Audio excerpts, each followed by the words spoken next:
Love you though. Drake took this the wrong way and thought it was a genuine attack. Then he seemingly sneak disses Kendrick on the track The Language from Nothing Was the Same. Although Birdman, Drake's dad at the time, said the diss wasn't towards Lamar, Kendrick knew what was up. He then proceeded to diss Drake for real in his iconic Bet 2013 Cypher, which dropped the next month. There were a few other suspected sneak disses here and there, but in November of 2014, during the Day's digital interview, Kendrick was finally asked about the beef between him and Drake. And Kendrick's like, oh, nah, we cool. Huh? Well, alright. I guess if Kendrick says they're good, then they must be good. The beef is over. Way to go, guys. I guess love conquers all after all. Yeah. Secrets all after all. Yeah. Drake to me, you don't write his own raps. C-tier rapper Meek Mill claims that Drake got ghostwriters and he don't write his own stuff, calling him out for being a phony. By the way, the ghostwriter in question was Quentin Miller, and his side of the story makes me sad a little bit, but it's too off track. Now, how does this correlate to Kendrick and them's beef? Well, because a few months earlier, Kendrick dropped To Pimp a Butterfly, and on the track King Kunta, Kendrick disses rappers that use ghostwriters. Now, some might say this may be a coincidence. Except it ain't. Because Drake dropped his best project, if you're reading this, it's too late, a month before. Sneak dissing a whole bunch of people, including Mia Khalifa. Not even lying. And out of those people, of course, K-Dot was one of them. Probably, maybe. It's speculation. Sneak dissing is not concrete evidence, man. But I guess Kendrick took it personally. Because he proceeds to sneak diss Drake for the next 8 years? Dang. Kendrick must be overly dedicated. Fuck y'all too, lame man nigga. Okay, I know I haven't made it to the modern day yet, but if you listen back to what he's released during this time, a lot of song lyrics can be interpreted as him dissing Drake. And yeah, some might think, bro, not everything a Drake diss. He most likely don't like a few other rappers in the industry neither. And that would be true if it was, but it ain't. The Heart Part 4 is definitely about Drake. I remember people back then were saying, oh, it's about Big Sean. Remember Control? He's dissing Big Sean. Really? And with some jazz really? Look at these lyrics, bro. Look. Bro has a vendetta against Drake, and he wasn't afraid of him to know it. Drake also, during this period of time, has a few speculated sneak disses. It sounded like Big Sean when he was doing an impersonation on that song. Hey, Kendrick, hey, K-Dot, I just want to be good friends, bro. You sound like Big Sean to me. Mostly busy with like someone else during this time. He had other problems to deal with. Drake, For All the Dogs, First Person Shooter. J. Cole. He casually drops a verse about the big three. Hold on. Remember, people back then were saying, oh, Drake this. He most likely don't like a few other rappers in the industry neither. And that would be true if it was, but it ain't. The Heart Part 4 is definitely about Drake. I remember people back then were saying, oh, it's about Big Sean. Remember Control? He's dissing Big Sean. Really? Really? Look at these lyrics, bro. Look. Bro has a vendetta against Drake, and he wasn't afraid of him to know it. Drake also, during this period of time, has a few speculated sneak disses, but Drake was mostly busy with someone else during this time. He had other problems to deal with. Drake, For All the Dogs, First Person Shooter. J. Cole. He casually drops a verse about the big three, saying him, Drake, and Kendrick were it. I don't know where Naruto fits in this, but one of y'all got a bounce. This line, that wasn't even a diss, it's more of an appreciation than anything, to Kendrick. But this verse, at the time, was unknowingly the start of the calm before the earthquakes. Because Kendrick responded to it, and he did not agree. Future and Metro Boomin dropped their album, We Don't Trust You, which was basically a diss album towards Drake. No filter, no sneak dissing. They made it well aware that it's about him. They even had some big names on there, like Travis, Cardi, The Weeknd, and Rick Ross, I guess. But the one who stole the show is easy. Kendrick. What up, Reddit? He did not pull his punches. Bro was dissing circles around both Drake and Cole. His wordplay was crazy. Say it's a lot of goofies with a check, I mean. Did not help Cole or Drake in the slightest that this song got mad popular on TikTok, getting it to #1 on the Billboard. Drake was getting pressed, but before he could retap getting it to #1 on the Billboard.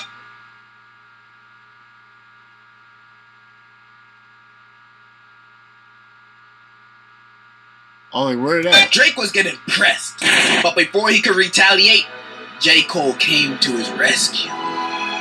Damn, his diss sucked. Bro was talking some nonsense that I don't even think he believed himself. Saying Kendrick felt off and said To Pimp a Butterfly was boring. This guy criticizing niggas for being boring. He averaging one hard verse I just every said 30 this in the months. last video, like in the video I just did along with this video. So go check that out. It's like the other one explaining rap beefs. You know what I'm saying? Like I just said something about J. Cole saying something like that to Kendrick.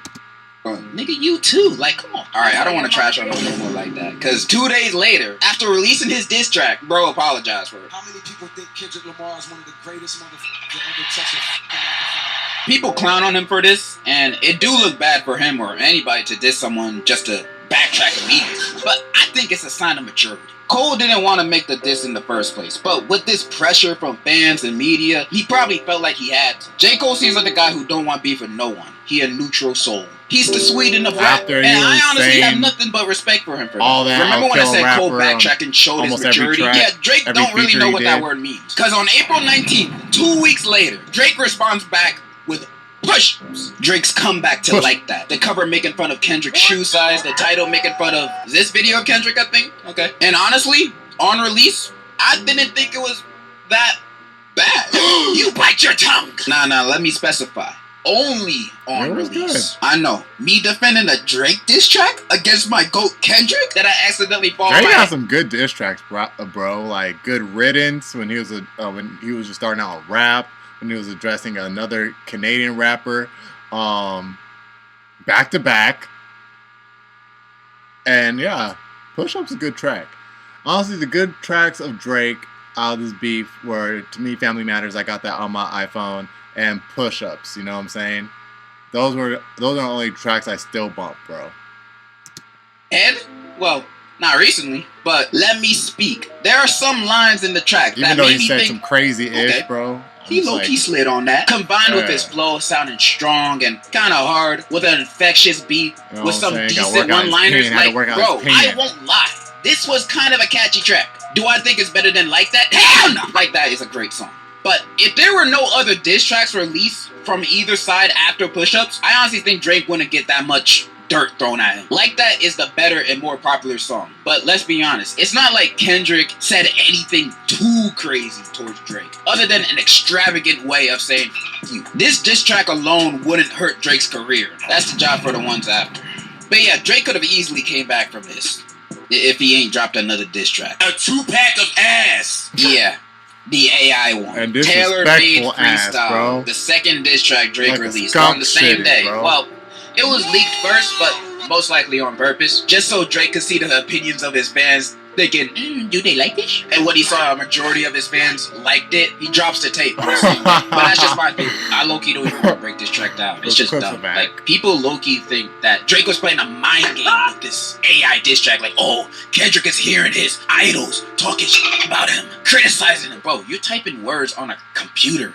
How is this like psychologically threatening to Kendrick at all? There's also Snoop Dogg's AI voice in the diss track. Fuck! Now, I don't know how to feel about Snoop Dogg letting this happen. Maybe he's smart. Maybe he heard Drake's idea. He's like, dang, that sound ass. Go for it. Drake shot himself in the foot with this track. And he has the nerve to try to press Kendrick, like saying, oh, you ain't gonna drop nothing. You don't want to take the spotlight from Mommy Taylor, do you? So you're not gonna do anything. So go ahead. I know you won't say something. Go ahead. Say something. Days pass by, and there's no tracks. Till the very last day of the month. On a Tuesday morning, I open up IG, I see a post, and I get Morning Wood instantly. It's happening. Morning Wood is Kendrick responded with his track, Euphoria. When I heard the opening to this track, I thought this dude was gonna diss Drake in a calmly whispering manner to death. And I was all here for it. And then the beat switched. And I was like, what? I won't tell the truth. Bro, this song and diss track is amazing. It's better than any diss track that Drake has ever released. One thing that I love about Kendrick, he's the real deal, lyrical, spiritual, miracle master. Dude is destroying Drake on this hard beat, saying disses that even Gumball himself couldn't think of. Like, some of these lyrics be crazy. He exposing Drake send a cease and desist over the song Like That, and that he's Canadian. This guy is exposing Drake for everything. And when he's not exposing them, he's making fun of him. He's dissing the way he talks, the way he walks, the way he says the N-word.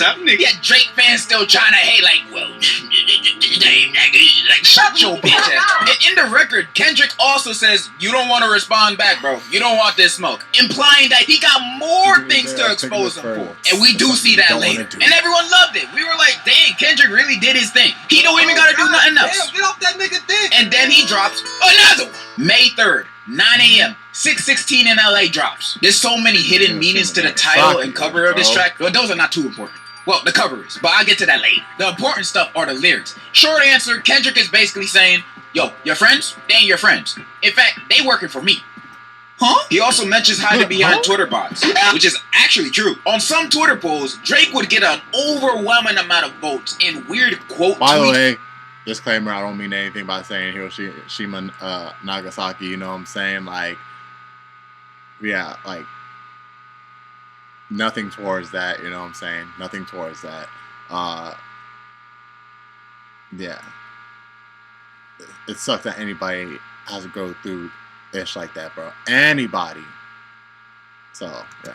He's defending him. It's obviously bots though. Like, look at this poll. However, at the same time, Drake might not even be behind this. It could just be a crazed fan making a bunch of bots try to defend their king. But overall, this track was a continuation of Euphoria, saying he got ears on the street and Drake should be worried. The cover alone was a warning, but we all know Drake. He always tries to have the last laugh. Drake drops Family Matters the same night as 6:16, and it was basically a diss towards everybody that took shots at him. He took shots at A$AP Rocky, who dissed him in Show of Hands on We Don't Trust You Too, which that album wasn't as hard, but A$AP's song was a highlight. This is The Weeknd too, because he still butthurt he didn't sign to his OVO label. That doesn't give any of their artists any long-term success or promotion, because Drake signs these people not to help their career, but to use them for his own music. But that's just a theory. Dissed his own crew, because apparently he didn't trust them neither. Even J. Cole caught a stray. Like, I thought this dude left the beat. Damn, neither of them like you. And of course, throwing shots at Kendrick. Now, there are a few claims on here that stand out. Saying that Kendrick was responsible for Tupac's family's estate taking down the AI diss track, which, thank God. Also claiming he was a wife beater? Now, this was news to me. So on May 3rd, 2014, Kendrick performed at the Hard Rock Hotel in Vegas for a rehab event. There's like no articles from that time talking about this incident, but I think a security guard accused Kendrick of beating up a woman during an after party. Bro, I could barely find any evidence of this concert. Kendrick of beating up a woman.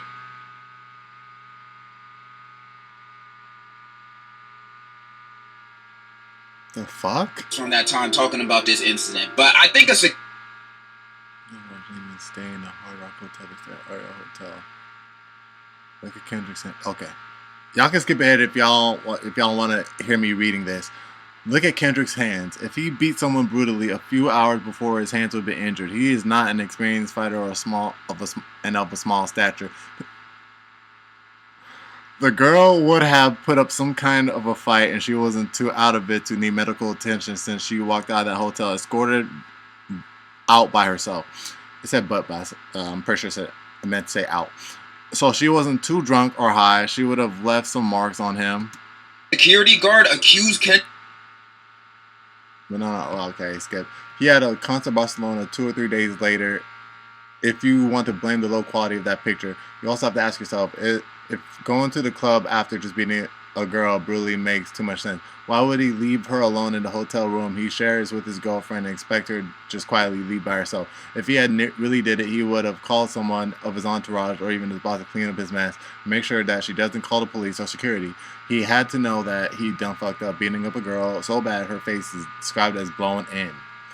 He would have known that this could destroy his career. Why would he just act like nothing happened and leave that girl alone to call the police? His girlfriend would have known about the incident. Would she be in the mood to go ziplining with him the morning after? Oh shit. Okay. It's been 3 months. So Drake, dude, be lying. It's been 3 months. No victim has come forward and no charges have been pressed. If there is no police report, no cold hard facts that any of this happened. Just a word of a white prostitute on the YouTube channel. Believe whatever you want, but these accusations are shady. So who typed this? Someone who worked at the hotel or something? Kendrick of beating up a woman during an after party. Bro, I could barely find any evidence of this concert even happening, let alone any evidence of accusations from any supposed victim. This just seemed like a story I'd see on Media Takeout. There's nothing supporting this. Then he lies again with a claim that Dave Free, former Top Dog Entertainment president and Kendrick's childhood friend, was the father of Kendrick's kid because he left a heart under a pic of Kendrick's wife and kid's post, and also she don't follow Kendrick on Insta. Bro is reaching for the stars for this. How does one come to this conclusion? He also says that Kendrick hasn't gotten married yet because he knows what type of woman he likes, implying he's a if it ain't snowing, I ain't going kind of guy. Which I guess would make sense for Kendrick's character, but nah, for real, it's just dumb. Drake comes again with another doodle pile of a track. And the thing is, the track sounds hard. The beat and flow are cool, but if you actually listen to what he's saying about Kendrick, he's speaking nonsense. There's like no actual substance to the lyrics. The only line that I think is kind of good is right about F the Big 3. It's only Big D. It is video proof. But yeah, this track is worse than Push-Ups, but better than the AI diss track, I'll say. Drake fans went crazy over this. They're like, oh my god, this is so good. Kendrick hits woman and Mother's Day is around the corner. What a revelation. They felt like they succeeded. They won the beef. They felt pure joy. For about 10 seconds. Because 45 minutes later, Drake's murder is made public. Kendrick drops Meet the Grams minutes after Family Matters. And on this track, Kendrick bodies Drake in supervillain levels of ways. First of all, the beat of this track even sounds like a supervillain's theme music. And this eerie piano loop is playing while Kendrick is calmly rapping over and lyrically dissecting and breaking down this man's horrible alleged things he's done. Starting the track with a letter to Adonis, his son, telling his own son that he's a horrible father. He let T.I.'s homie piss on his leg in 2010, and that he could be his new mentor since his own homie pissed on his leg in Oh yeah. 2010, and that he could be his new mentor since his own dad ain't teaching him squat. Oh my god, imagine someone telling this to your son in a song. Even if I was a deadbeat dad, I wouldn't let anyone else know. That's crazy. Also saying don't pay to play with them Brazilians, get a gym membership, which references Drake's supposed BBL. Most people don't know where Drake's BBL accusation comes from. Let me explain. Back in 2016, when Joe Budden and Drake were beefing, Joe Budden accused Drake of removing fat from his stomach to get abs. This type of surgery is called abdominal etching, which is fake abs. And there were some photos from back then that people found sus. The BBL part of it is just a funny joke, because usually when you get a BBL, the doctors usually remove the fat from the stomach to put it in the butt. But they're really accusing him for having fake abs. In the second verse, he starts writing a letter to his mom and pops. This dude getting personal, telling them he's a sick man with sick thoughts and he should be in a cell with Harvey Weinstein, which no one would want to be in. The biggest accusation of all being he and his crew are predators. This what got people talking the most. And he's been accused of this many times in the past, and some of his homies too. This was all public information. Alleged public information. I ain't trying to get sued. Further digging on this accusation, saying, I've been in this industry 12 years. I'm gonna tell y'all one secret. It's some weird going on and some of these artists be here to police it. They be streamlining victims all inside of their home and calling them tender. Then leak videos of themselves to further push their agendas. I've seen a lot of celebrity and political news throughout the years. If this info is true, I'm sadly wouldn't be surprised by it. These are like already crazy accusations. And remember, Kendrick is telling all this to his mom. Then the very next verse, he dedicates it to Drake's daughter? What? Alright, when I heard this, I went to researching, analyzing this verse immediately. Hours upon hours of searching, trying to find out what this verse really meant. And for like 3 hours of this research, I was convinced Drake had not a daughter, but a son. Another one! I was geeking when I found this info. I thought I had Pusha T this level of evidence.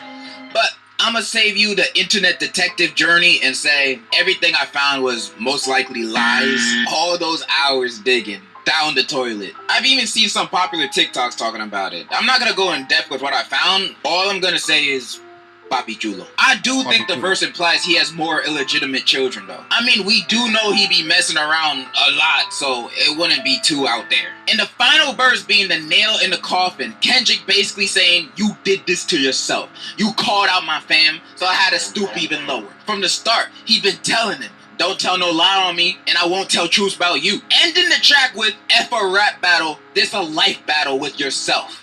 Wow, this is the type of diss track you can't come back from. You would just have to lay down and reflect on your life's actions. Every line in this track is just aimed directly at Drake's soul, each shot as destroying as the next, making me think this is one of the best diss tracks of all time. Hell, it's even on par with Fleetwood Mac's. Everybody was going crazy over this, saying it's over for destroying as the next, making me think this is one of the best diss tracks of all time. Hell, it's even on par with Fleetwood Mac's. Everybody was going crazy over this, saying it's over for Drake. Bro finna disappear and start a new life at the Turks. But before that, little did we know, Kendrick was not done playing with his carcass just yet. Cause the very next day, Make sure you finish. he drops another one. Eats all the food off the plate. I see dead people.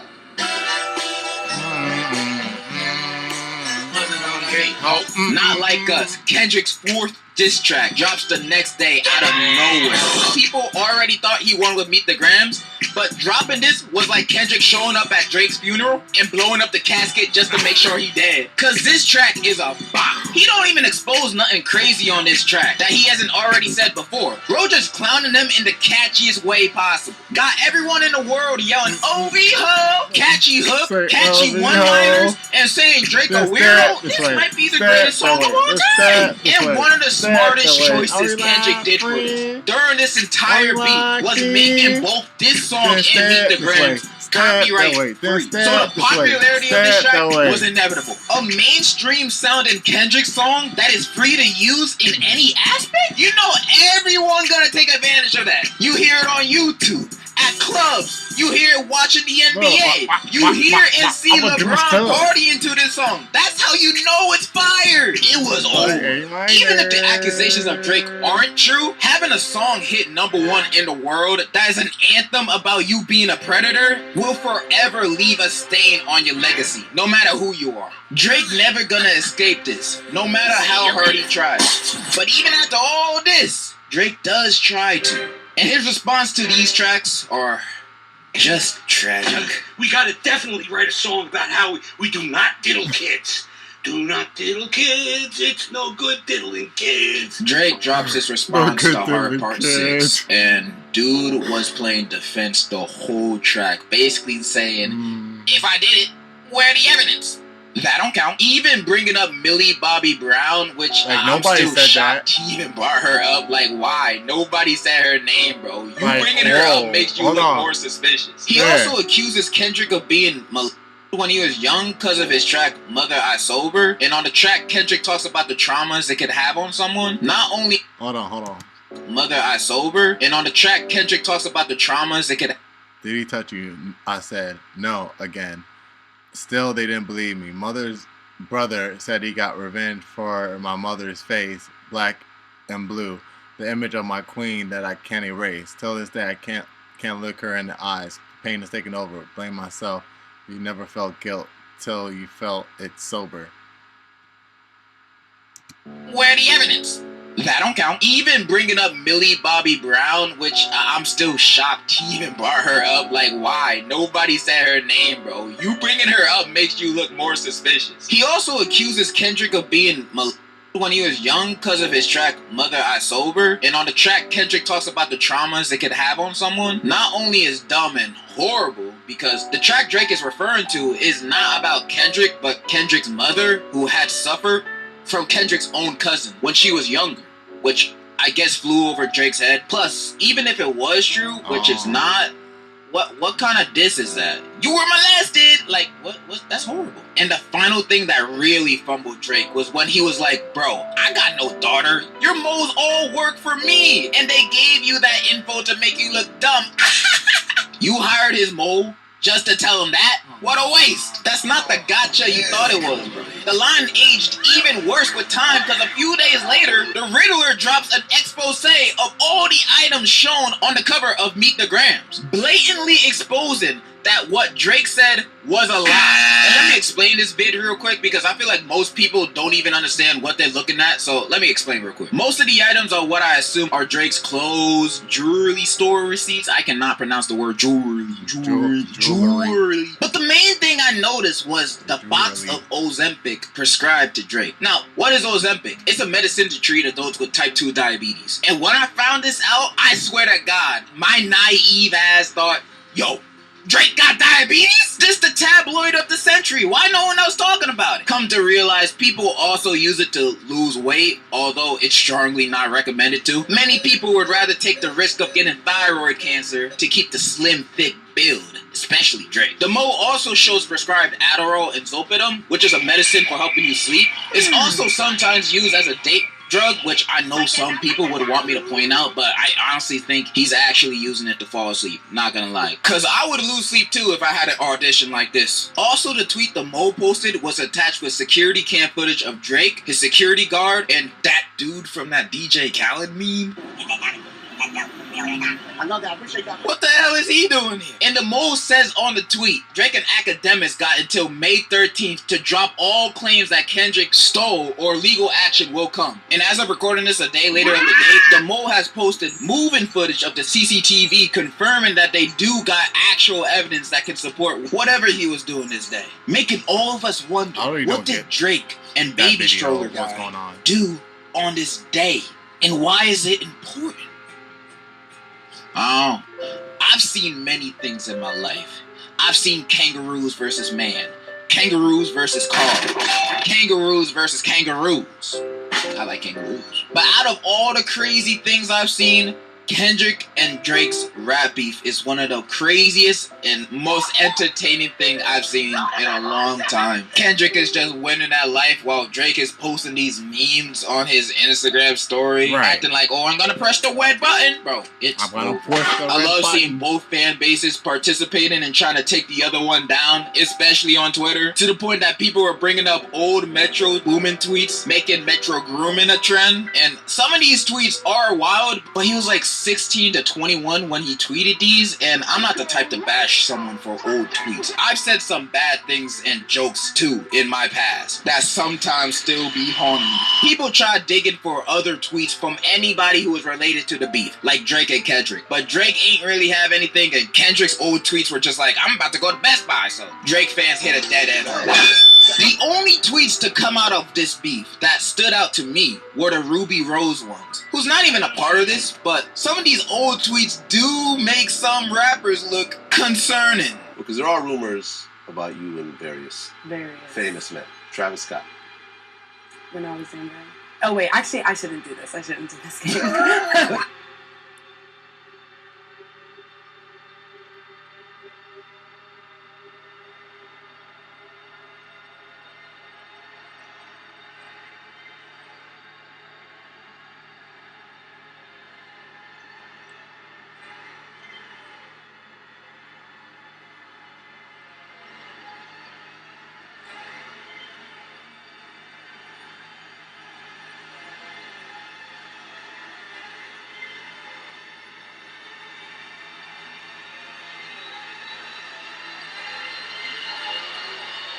You're a victim. Kendrick Lamar and Drake's beef, I believe, will go down as one of the most iconic things to happen in hip-hop history. The sheer number of diss tracks dropping from both sides, the years of build-up this had, it's like nothing I've seen before in this genre. This is why rap is my favorite genre.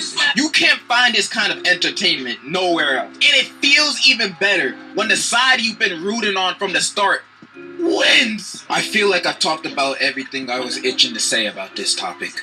But I have one more thing to mention. If this beef taught me anything, I learned this. No matter what you do, no matter how hard it gets, never stop hating. Never stop hating. Even if it looks like they're winning.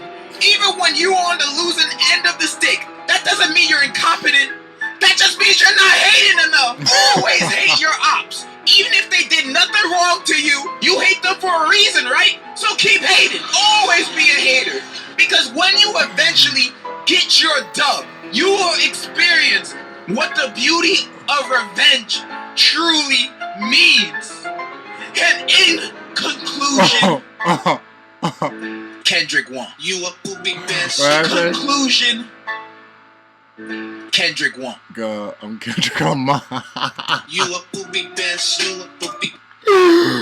Hey, yo. Homie say you're not showing love enough, you feel me? Alright, you guys, that was Degenerosity, the beauty of revenge, man. Oh, yeah. Definitely a time. Definitely a time, man. I mean, especially when you've been a Kendrick Lamar fan, you know what I'm saying, for a minute, bro. I mean, if you've been a Kendrick Lamar fan for a minute and you knew how this dude was, how he rapped and how he comes, bro. You feel me? I don't even remember, but I saw this video a long time ago. I think it was when he dropped Overly Dedicated. He made a music video, you know what I'm saying, and the song was going at every prominent rapper in the game. He was even like going at Eminem. He was calling out 50 Cent, Eminem, Lil Wayne, you know what I'm saying? Saying he'll go toe to toe with them. So it's like, if you known that ish, then you would have known not how he would come, bro. Like, this could have went for anybody, not just Drake.